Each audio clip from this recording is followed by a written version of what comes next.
August 2nd, 1876. Saloon number 10, Deadwood, Dakota Territory. At exactly 4:15 in the afternoon, a orange tabby cat named Calamity bolted from beneath a poker table, hissing violently at a man who had just entered through the back door.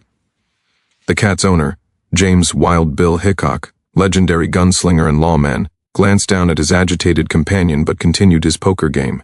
He was sitting with his back to the door, something he never did. 3 minutes later, Wild Bill Hickok would be dead, shot through the back of the head by Jack McCall. But here's what history forgot. Calamity the cat had been warning people about Jack McCall for 3 days. Multiple witnesses reported the animal's strange behavior. The saloon keeper noted it in his journal. Even McCall himself complained about that demon cat the night before the murder. Before we uncover the truth about, make sure to subscribe to the Silent Abbey and ring that notification bell. We dig deep into the forgotten corners of history where the strange, the unexplained, and the terrifying intersect with documented fact. Drop a comment below telling us where you're watching from. We love hearing from our community of mystery seekers scattered across the globe. Now, let's step back into the summer of 1876, when the Dakota Territory was a lawless wilderness and death wore many faces. The summer of 1876 was a turning point in American history, though most people in Deadwood wouldn't live to understand its significance. Just 2 months earlier, on June 25th, Lieutenant Colonel George Armstrong Custer and over 200 men of the 7th Cavalry had been wiped out at the Little Bighorn River, less than 200 miles from where our story takes place. The news reached Deadwood in mid-July, sending shockwaves through the mining camps. Suddenly, every shadow could conceal a Lakota warrior. Every stranger might be a scout for a war party. Paranoia became as common as gold dust. Deadwood itself had only been founded in April of that year, a raw, violent boomtown that sprung up illegally on Lakota land after gold was discovered in the Black Hills. By August, approximately 5,000 people had flooded into the gulch, living in tents, shanties, and hastily constructed buildings that lined a single muddy street. There was no law here, not really. The closest official U.S. authority was Fort Laramie, 200 miles south. Into this chaos walked James Butler Hickok on July 12, 1876. Wild Bill was already a legend, a former Union scout, frontier lawman, and shootist whose exploits had been immortalized in dime novels back east. He'd killed men in Hays City, Abilene, and points between, always claiming self-defense, always walking away. He was 39 years old, newly married to Agnes Lake, and his eyes were failing him. Friends noted he seemed different, nervous, superstitious, convinced his luck was running out. But he wasn't alone in Deadwood. He'd brought a companion with him that July, something unusual for a man of his reputation. An orange tabby cat. The cat's origins remain somewhat mysterious. Most accounts suggest Hickok acquired the animal in Cheyenne, Wyoming territory just before his journey north. A saloon girl named Martha Dewey later testified that Wild Bill won the cat in a card game from a prospector, who claimed the animal had saved his life twice, by warning him of claim jumpers. Hickok, normally indifferent to animals, reportedly took one look at the cat and paid $20 for it, an enormous sum equivalent to several $100s today. He named the cat Calamity, likely after his friend Martha Jane Cannery, better known as Calamity Jane. Within days of arriving in Deadwood, Wild Bill and his cat became fixtures at Saloon number 10, owned by Carl Mann and Jerry Lewis. Hickok preferred this establishment because it was relatively clean, the whiskey wasn't watered down, and they tolerated Calamity sleeping under the ochre tables. The cat seemed to understand gambling. Witnesses reported it would purr when Hickok won and growl softly when he lost. That cat knew cards better than half the men in camp, Carl Mann wrote in his journal, dated July 28, 1876. Wild Bill said the animal was lucky, wouldn't play a hand without it nearby. But luck, as Deadwood would soon learn, was a finite resource. By late July, another man had drifted into camp. His name was Jack McCall, though he sometimes went by Bill Sutherland. He was approximately 24 years old, unremarkable in appearance, a weak chin, shifty eyes, and the demeanor of a whipped dog, according to one contemporary description. He worked odd jobs, drank heavily, and lost consistently at poker. And for reasons no one fully understood, Calamity the cat hated him on sight. The first documented incident occurred on July 30, 1876, 2 days before the assassination. Jack McCall entered Saloon number 10 around 3 p.m., looking to join a poker game. Wild Bill was already seated at his usual table near the back wall, Calamity curled beneath his chair. The moment McCall approached, the cat's behavior changed dramatically. According to bartender Harry Young's testimony given years later, That orange cat came out from under the table like it had been scalded, hair standing up all along its spine, back arched, hissing like a rattlesnake. It positioned itself between McCall and Hickok, wouldn't let McCall approach. Wild Bill laughed it off, said the cat must smell another cat on McCall's clothing, but I noticed Bill didn't invite McCall to sit down that day. McCall left, visibly angry. He complained loudly to other patrons that Wild Bill's demon cat had embarrassed him. The second incident was witnessed by multiple people on the evening of July 31st. McCall again attempted to join Hickok's poker game, this time around 8 p.m. The game included Wild Bill, Carl Mann, Charles Rich, and a man named Captain William Massey. McCall approached with coins in hand, asking if he could buy in. Before anyone could respond, Calamity emerged from her spot and did something unprecedented. She leapt onto the poker table, scattering cards and coins, and positioned herself directly in front of Hickok, facing McCall. The cat's ears were flat against her head, her pupils fully dilated, and she was emitting a low, guttural growl that several witnesses described as unnatural or almost human. I've seen cats fight dogs, seen 'em face down rattlers, but I never seen a cat look at a man the way that animal looked at Jack McCall, Captain Massey later told authorities. It was pure hatred or pure terror or both. The hair on my own neck stood up watching it. Wild Bill picked up the cat, apologized to the other players, and excused himself for the evening. As he left, he turned to McCall and said something that would be recorded in multiple accounts. "Seems my cat's got better sense about character than I do. Maybe I should listen to her." McCall's face went crimson. He sat down and proceeded to lose every hand that night. The third incident occurred the morning of August 2nd, the day of the assassination. Lou Spencer, who operated a tent hotel near the Saloon, reported seeing Jack McCall standing across the street from Saloon number 10 at approximately 9 a.m. McCall was staring at the building with what Spencer described as fixed intensity. As Spencer watched, Calamity appeared in the saloon's doorway, spotted McCall, and immediately began hissing and yowling, so loudly that several people emerged to see what was wrong. "That cat was trying to tell us something," Spencer testified later. It would hiss at McCall, then run back toward the saloon, then return and hiss again, like it was saying, "This man is dangerous, pay attention." But we all just laughed. "Who listens to a cat?" McCall reportedly said to the gathering crowd. "I'll shut that animal up permanent like, just see I don't." Wild Bill himself appeared and scooped up Calamity, scratching her behind the ears.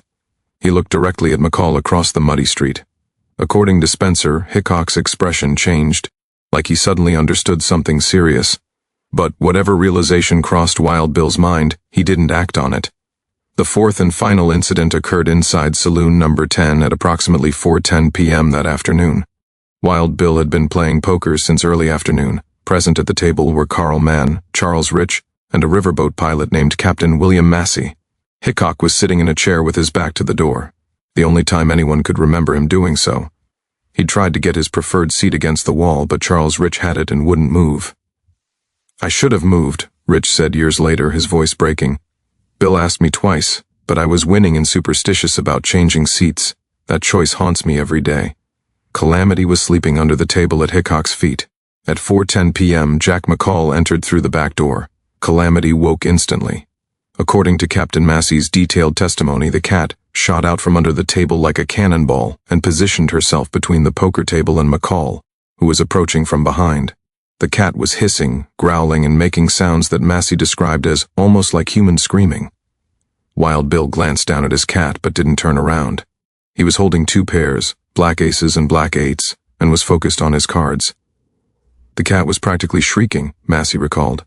Wild Bill said, "Calamity, hush now," and reached down to quiet her. He never looked behind him. None of us realized McCall had a gun. Calamity made one final sound. Witnesses disagree on whether it was a hiss, a yowl, or something else, entirely, and then lunged toward McCall's boots. At precisely 4:15 p.m., Jack McCall drew a Colt .45 revolver and fired a single shot into the back of Wild Bill Hickok's head. The bullet entered behind Hickok's right ear, passed through his brain, and exited through his right cheek, lodging in Captain Massey's left wrist. Wild Bill died instantly, slumping forward onto the poker table, his cards still clutched in his left hand. The cards, aces and eights, now forever known as the dead man's hand, scattered across the table, mixing with Wild Bill's blood, and Calamity the cat vanished in the chaos that followed. If this story is giving you chills, hit that like button and share this with someone who loves dark mysteries. What we're about to reveal gets even stranger. Let's discover what investigators found when they started asking questions about that cat. In the immediate aftermath of the shooting, Jack McCall attempted to flee the saloon. He pulled the trigger on several other patrons, but every remaining chamber in his revolver misfired, a mechanical failure that likely saved multiple lives. McCall ran into the street, tried to steal a horse, failed when the saddle slipped, and was captured by a mob that was seconds away from lynching him. Wild Bill Hickok's body was carried to the Grand Central Hotel and prepared for burial. He was interred on August 3rd at the Ingleside Cemetery, later moved to Mount Moriah Cemetery in 1879. His grave remains one of Deadwood's most visited sites. But what happened to Calamity the cat? For 3 days no one saw the animal. Given the chaos in Deadwood, the shock of Wild Bill's murder, McCall's hasty trial by a minors' court, his acquittal on August 3rd, the verdict was later overturned. A missing cat barely registered as important. Then, on August 5th, Carl Mann made an entry in his journal that would raise disturbing questions. Found Wild Bill's cat this morning in the alley behind the saloon. Dead. Neck broken, but not by accident. Someone twisted it deliberate. The animal was positioned directly below Bill's usual seat by the back wall, like someone placed it there purposeful. Who kills a cat and why? Getting a bad feeling about all this. Mann reported the discovery to the informal town council, suggesting that whoever killed the cat might have information about the assassination. But most dismissed it as unrelated, probably just a drunk who blamed the animal for the disturbance it caused. However, when authorities began investigating more carefully, they uncovered something deeply unsettling. Leander P. Richardson, a journalist who arrived in Deadwood on August 7th to cover the Hickok murder, began interviewing witnesses. He became fascinated by the recurring mentions of the cat's behavior and started documenting every instance he could find. Richardson discovered at least 8 separate witnesses who reported Calamity's adverse reaction to Jack McCall in the 3 days before the murder. He also found something else, evidence that McCall had asked questions about the cat. A laundry worker named Sue Chen, one of the few Chinese immigrants in Deadwood that summer, reported that McCall had come to her on August 1st, asking if she knew how to quiet an animal permanent-like without leaving marks. She'd assumed he meant poisoning rats and suggested arsenic. McCall had pressed her, "What about a cat? How would you kill a cat so it looked natural?" Chen had found the question odd enough to mention it to her husband, but neither reported it to authorities until Richardson began asking questions. Even more disturbing, Richardson found a witness who'd seen Jack McCall near the alley behind Saloon number 10 on the morning of August 5th, the same day and approximate location where Carl Mann found the dead cat hours later. "I seen him come out of that alley around dawn," testified a prospector named William Croft. "He was tucking something into his coat, moving quick-like. Looked spooked when he saw me watching. Later that day we heard about the cat. I didn't put it together until Mr. Richardson started asking questions." Richardson published his findings in the Chicago Tribune on August 28, 1876, under the headline, "Did McCall Silence Wild Bill's Warning Cat?" The article raised a question that authorities had been avoiding. Had Jack McCall deliberately killed Calamity because the cat was drawing too much attention to his intentions? The implications were staggering. If true, it meant the assassination of Wild Bill Hickok wasn't a drunken impulse or a revenge killing over a poker debt, the defense McCall initially claimed. It meant McCall had planned the murder for at least 3 days, carefully observing his target, aware that he was being noticed, not by human witnesses but by an animal. It meant that Wild Bill Hickok's cat had tried to save its owner's life and had been murdered for the attempt. When authorities attempted to question Jack McCall about the cat, he was in federal custody, awaiting his second trial, the first having been ruled invalid. According to U.S. Marshal Mason Liddick, who guarded McCall in November 1876, the accused assassin had a visceral reaction when asked about Calamity. "I mentioned the cat in passing, asking if he remembered it from the saloon," Liddick wrote in his official report. McCall went pale, started trembling, said he didn't want to talk about that devil animal. I pressed him and he said, "Something strange. That thing knew. Somehow it knew what I was thinking. It was watching me always. Watching. I had to stop it watching." McCall refused to say anything further about the cat and became agitated whenever it was mentioned.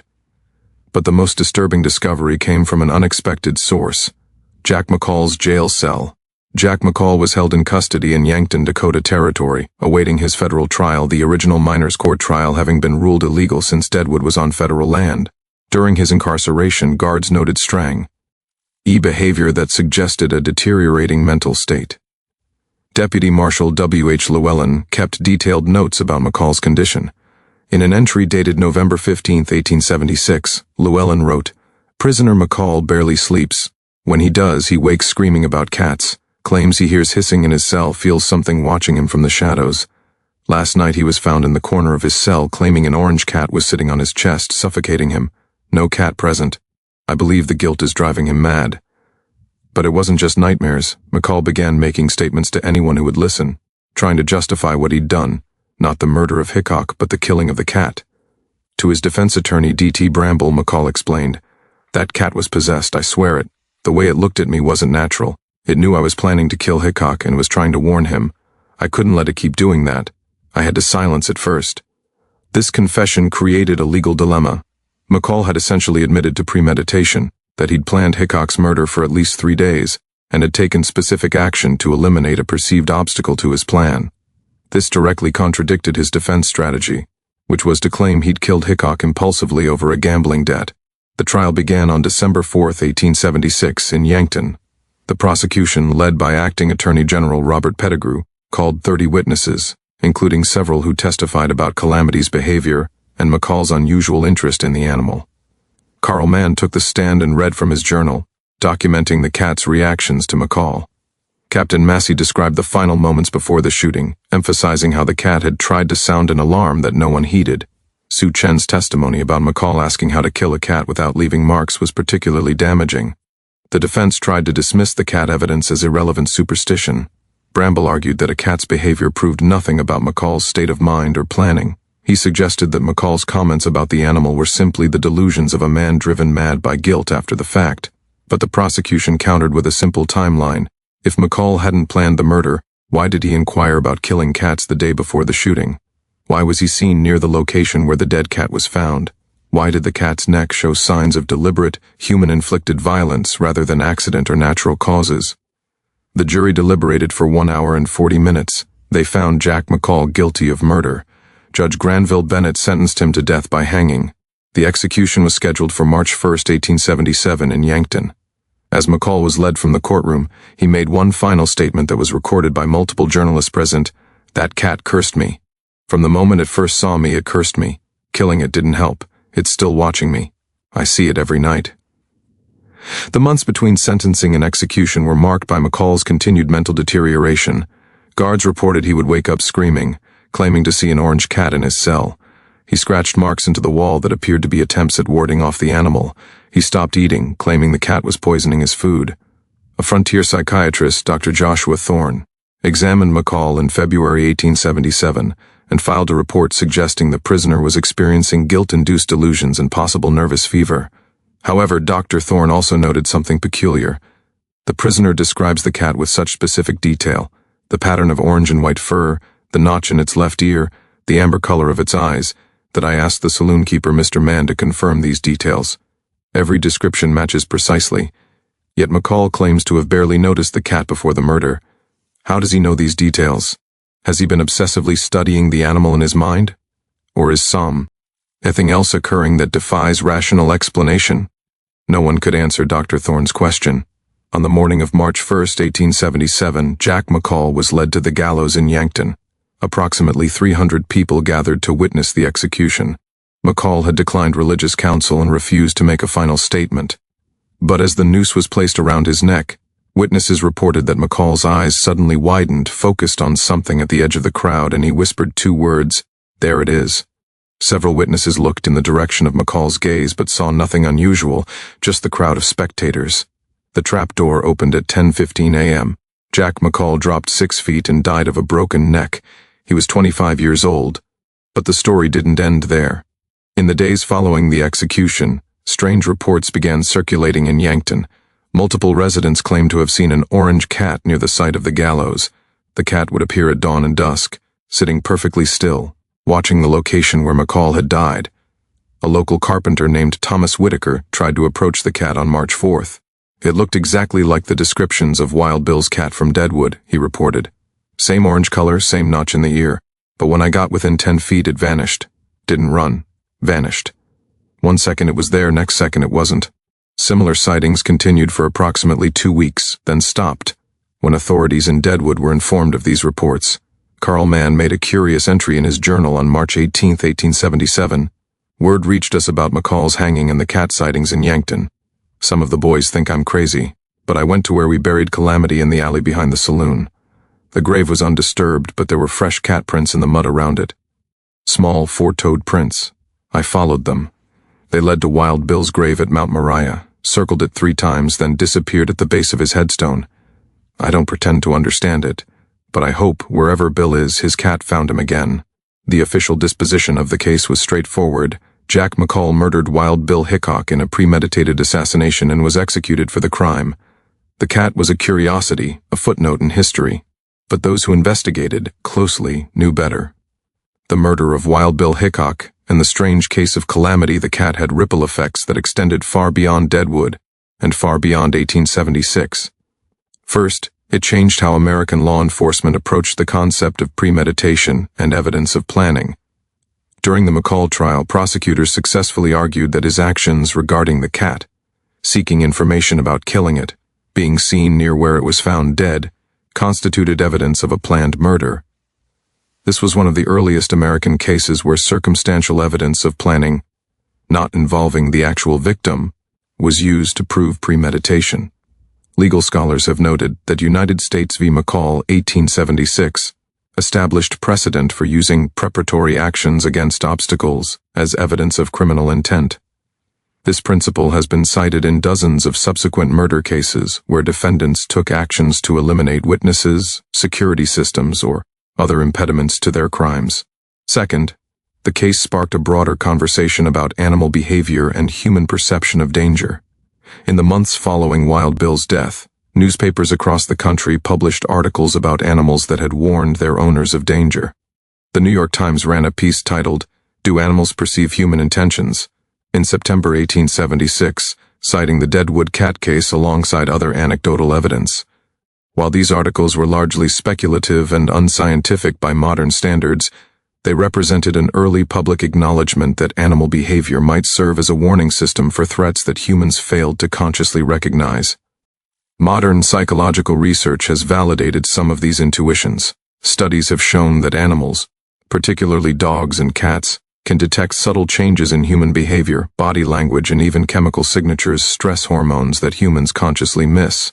Whether Calamity the cat actually knew Jack McCall's intentions or simply responded to his hostile body language and elevated stress levels remains unknown. But the cat's consistent adverse reaction to one specific individual, who later proved to be a murderer, is documented fact.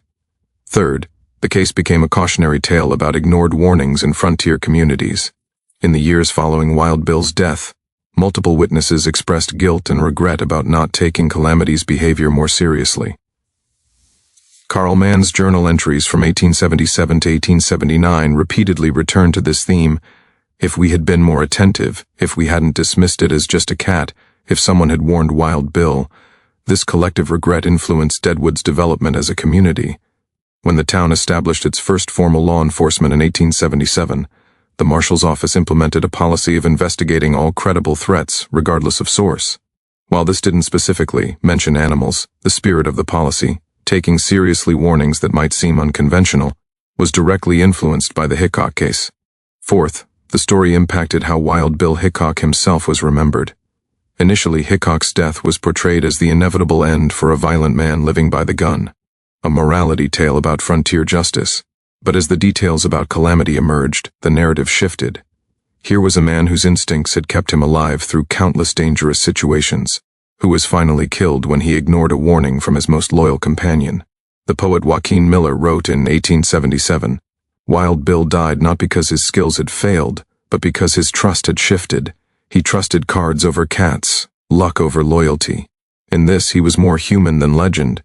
This more nuanced portrayal of Hickok as a man whose fame and confidence led him to dismiss a genuine warning became the dominant narrative in biographies written after 1880. Fifth, and perhaps most significantly, the case raised questions about what we dismiss as superstition versus what we ignore at our peril. The late 19th century was a time of rapid rationalization and scientific advancement. Urban Americans, in particular, were moving away from folk wisdom and animal omens toward a more enlightened worldview. The Deadwood case became a flashpoint in this cultural transition. Were the people who dismissed Calamity's warnings being rational and modern, or were they ignoring genuine danger because they'd lost touch with older, intuitive ways of reading the world?